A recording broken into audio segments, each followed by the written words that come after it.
y'all, welcome back to Let's Talk Keys. I'm your host, Jamila Bell, everyone's favorite realtor. Today we're celebrating Women's Equality Day.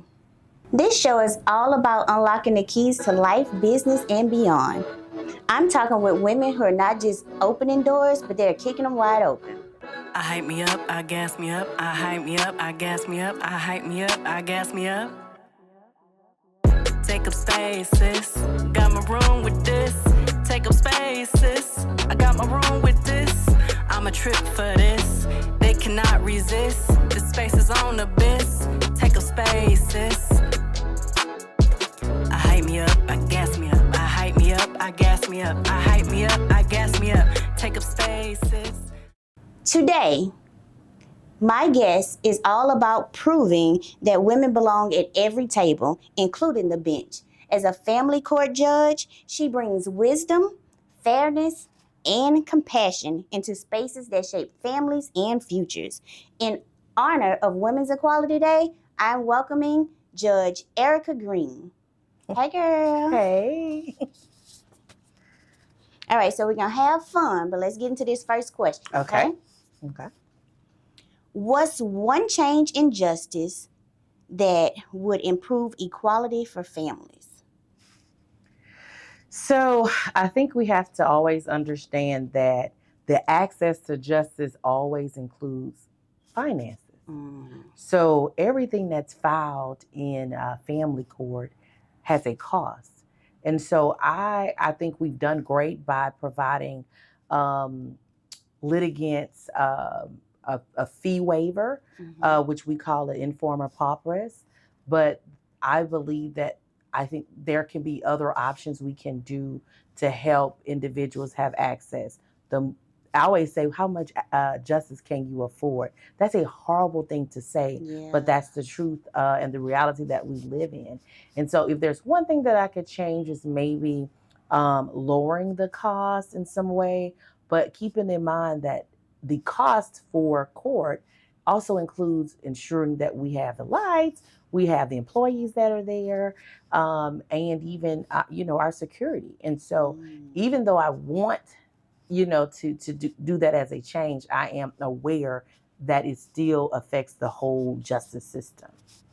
I'm actually very happy you said that, because I would have never knew that the court costs have to, pay all those people. I never knew that. I was just like, ooh, they charge too much money. Yeah, I mean, that's what everyone thinks, but overall, the computers and all that, we have a budget. And so that's the part of the administration side that no one sees, especially if you're watching court TV or things like that. You don't know the administration side. Thanks for clearing that up for You're us. welcome. All right. So what inspired you to move from practicing law to becoming a judge? So, as you know, I've always wanted to be a lawyer. And so I practiced for 11 years, solo practitioner. So for those who don't know, that means that I work for myself. Entrepreneurship is hard and hard to maintain. And so it came a point where I was getting that itch of like, maybe I need to change careers. Maybe I need to do something else. And I had become an adjunct professor at the law center. So I was doing other things, but to run my own practice was expensive and time consuming. And so I was happy that there was a vacancy that came open by a judge retiring in the time that I really needed it to happen, because I was going to have a conversation with God, like, hey, what's the next step? So it was more so good timing, God's timing. And then it was also fulfilling a dream. So it wasn't one of those things that I can say it was, oh, I really want to do it. I have to wait on when the vacancy opens. And you kind of asked me that the other day, what's all these people running for? We can't run for a seat unless it becomes open. And so that was a great timing for me where I could run. And it must have been God heard my cry, but that's what happened. That's awesome. So again, to clarify, you cannot run for a seat until one comes open. Yes. And sometimes these people don't like to retire. Yeah. All right. If you could star as a judge on a TV show, which one would you pick and why? So I thought about this a little bit, and I don't want to do small claims. Like I when they come in there with those little eviction things and my neighbor broke my, computer, I'm like, absolutely not. If I would, it would have to have some kind of criminal aspect. Okay. And so I don't know, as I think about if there's a judge that does that, but I know there's a lot of judges that do. The group of judges that come on, it's like 4 judges. They do address some like tickets and things like that. So I would prefer to do that as opposed to the fighting with family members and neighbors and things like that with small claims. That's the drama. I like drama.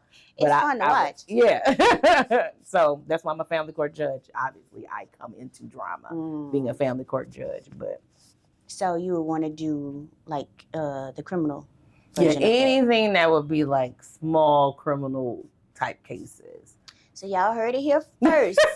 She's gonna start a TV judge show. Small claim criminal show. Okay. My nephew said when I after I was sworn in, he was like, "So when is your TV show come on?" I said, "Oh, it's gonna take time." So the name of this game is Guess That Judge. So we're gonna play the game. What you're gonna do is I'll read you a famous line from one of the TV judges, and your job is to guess who said it, and then we'll follow up with a question on women's equality. All right. So first one, beauty fades, dumb is forever. Who would that be? Is that Judge Judy, Judge Hatchett, or Judge Faith Jenkins? That sounds like a Judge Judy statement. That's her. You got it. Judy Faith, yeah. All right. So when it comes to women in leadership, do you think society still focuses too much on appearance instead of intellect? So I would say we have grown a lot more since I've started practicing. We have, rules on what to wear and how to present ourselves in court. And I say that because there are rules like women should wear blazers and dresses and things of that nature.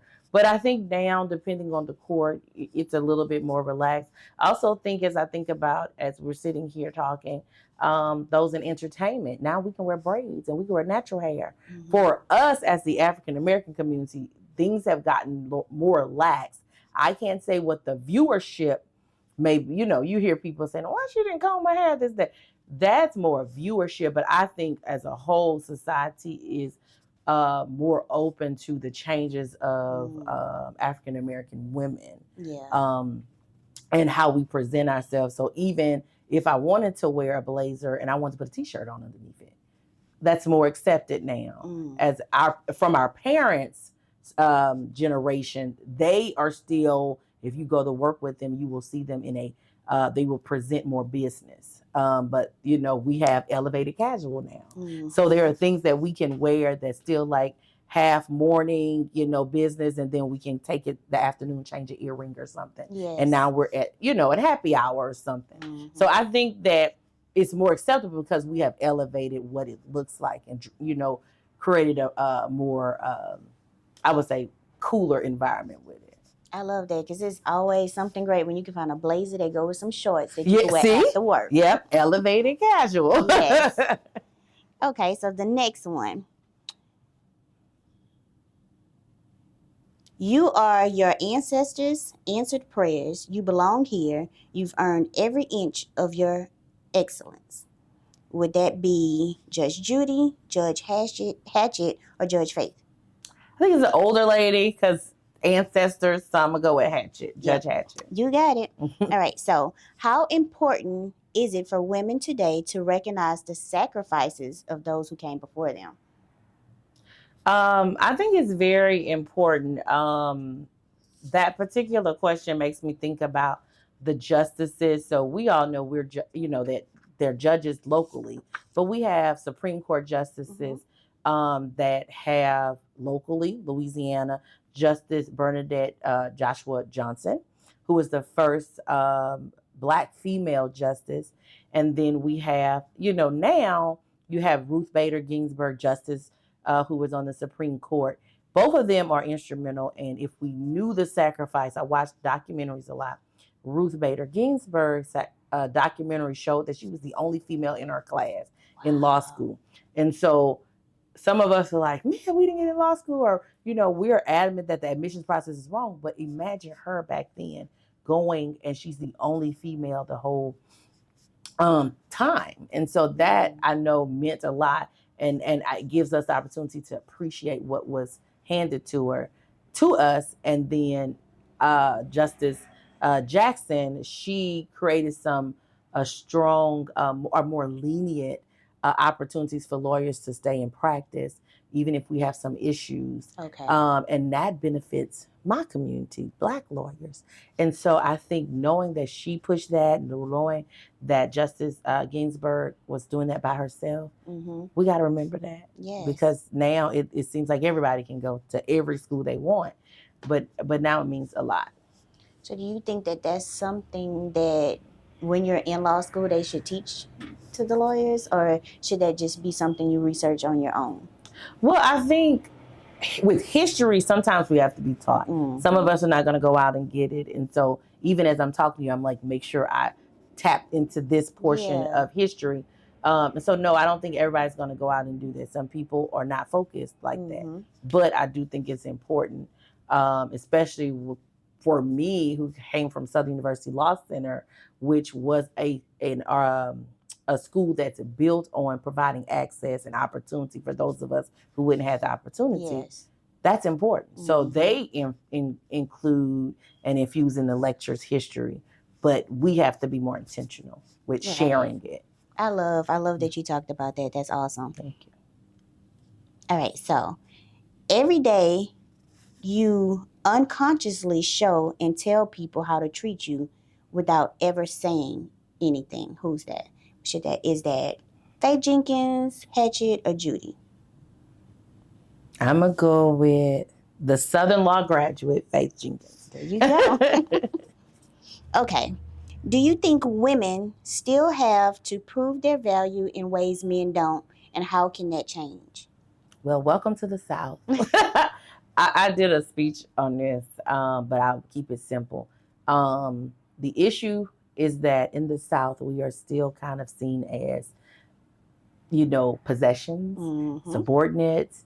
And it's hard, especially for women in leadership, to gain the respect that they should automatically get. A man in the same position will receive by titles and degrees. We should have it.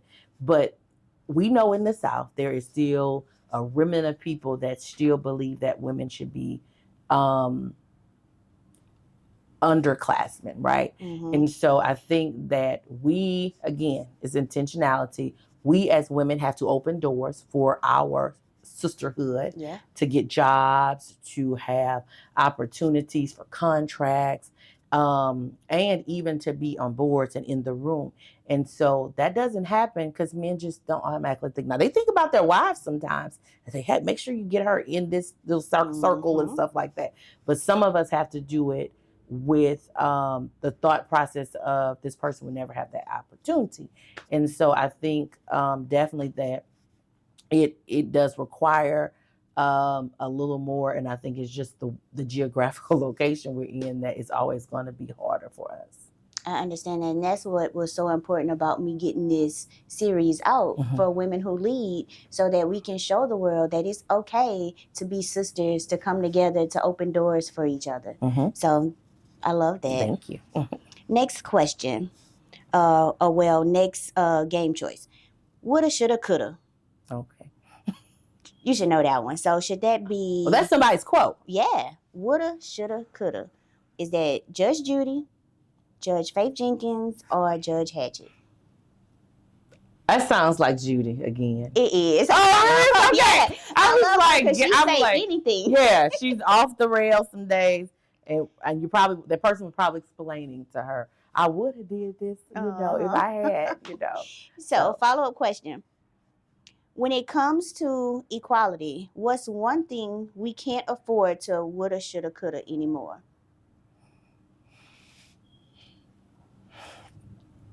I think that We have to demand what we believe that we're entitled to. You can't expect anybody to speak in the room on your behalf.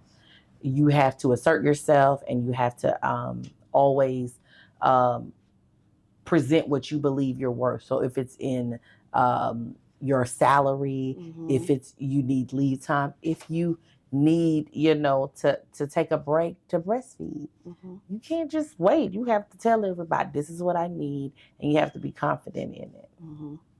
I love that. And so many times, well, I know for me growing up, my mom taught me to speak my mind. She taught me, to stand up for myself. Yeah. So I remember growing up getting looked at crazy because I'm like, oh, she talked too much. You were she's the vocal. bad guy. But I was taught to be vocal. So I teach my kids to be vocal.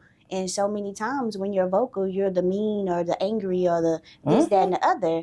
So I'm happy that door is opening up more for us, but we have a lot of work to do. Yep. All right, so we're going to have a little bit of fun. All right. So this one is courtroom lipstick line. So if you could start your own brand. I know I'm looking at the red on your lips now. I have like 4 in the car. So if you could start your own lipstick brand, and now it has to be based on either court terms, judge, or justice. What would it be? So I'm going to give you an example, all right? I'm going to throw out nude. So for me, nude dealing with courtroom would be like bench boss beige. Okay. All right, you ready? No, but let's go. Okay. So the color is green because I'm loving your blazer. Thank you. I'm going to do a little twist on this one. I thought about it. Okay, let's go with interrogatories in indigo.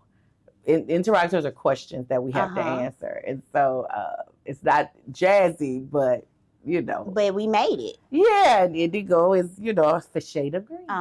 So I love it. Summer color. I'm assuming that's a summer line. Since green is our favorite color. Okay. Yes. All right, let's do another one. Red.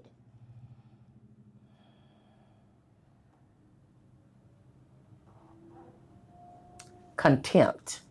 Love it. That's because it's, fiery. Okay. You think you got one more in you? Okay, let me try. What color? Let's see. Ooh. Let's do plum. This is horrible, but I'm gonna go with petition plush. I don't know. I like that one though. That would have been good for pink though. Yeah. Yeah, so petition plush for pink. And for plum, let's do closing argument plum. Thank you.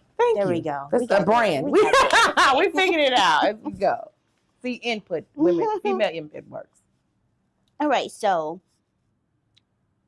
women bring the colors, the power, and the verdict to both the court and our lives. You have anything you want to add to that? I also love that we still find some leisure and some rest in our work. We can't be successful without that. So I encourage any woman that's watching to fill her cup up with whatever that leisure and resting may be for her. What guidance would you give young women considering law or judicial services? My number one advice to them is they can major in anything, right? So all parents are like, do political science, do this.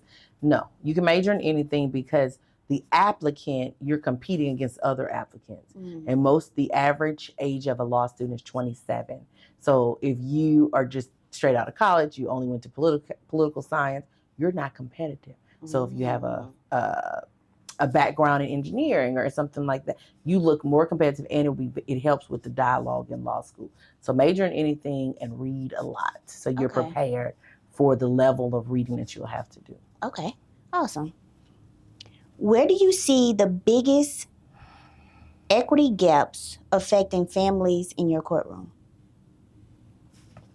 So I will say that out of the 4 judges that are on the bench, I'm the only Black judge.